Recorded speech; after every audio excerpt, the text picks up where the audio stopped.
regional organization of this specific area. So first we will see that what countries are included in South Asia region. So these countries are, as you can see, Pakistan, India, Maldives, Bangladesh, Bhutan and Nepal. Basically these are the 7 countries. These are included in South Asia.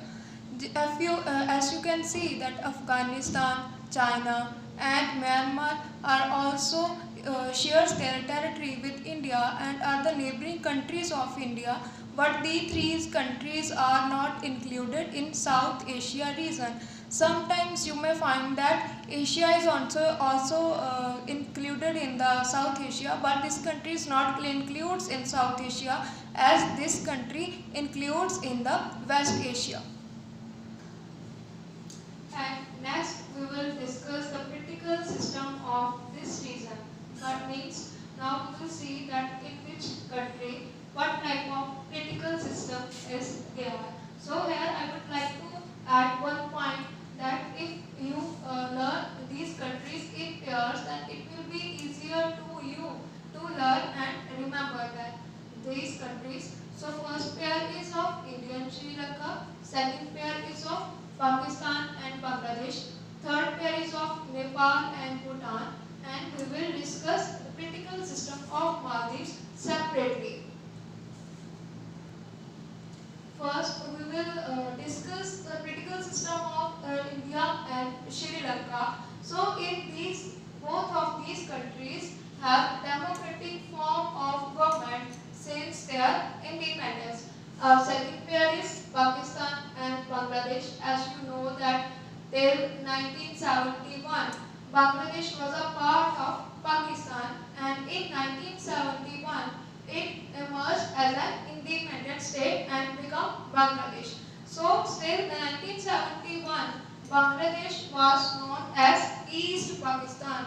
So we will discuss the political system of these 2 countries combinedly. So both these countries have experienced both civil and military form of government term by term. So next pair is of Nepal and Bhutan. As you know that these 2 countries of South Asia are landlocked country. Now what is the meaning of landlocked country? Landlocked country are those countries or nations. So landlocked countries are the regions that does not share its territory with any ocean, but entirely connected with land. So Nepal is a republic multi-party system. Till 2008, Nepal was a constitutional monarchy, but after that, with successful popular uprising led to the restoration of democracy and abolition of monarchy. Now Nepal is a republic with multi-party system. Next country is Bhutan. It is also a landlocked country of South Asia. So in Bhutan there is a monarchy type of system, and multi-party system is there in the political system of Bhutan. So next country is Maldives. So Maldives was settled in 1968. At present there is a republic with presidential form of government in the political system of Maldives. We can say that democracy is becoming an accepted norm of government in this region. To promote peace and cooperation in this region, all the countries recognize the importance of regional organization. So for the cooperation and for the upliftment and development of all the countries, in 1985, the regional organization for South Asia was established, that is South Asian Association for Regional Cooperation. But due to political differences in all these countries and due to mutual distrust in all these countries, this regional organization could not achieve its goals completely. So further,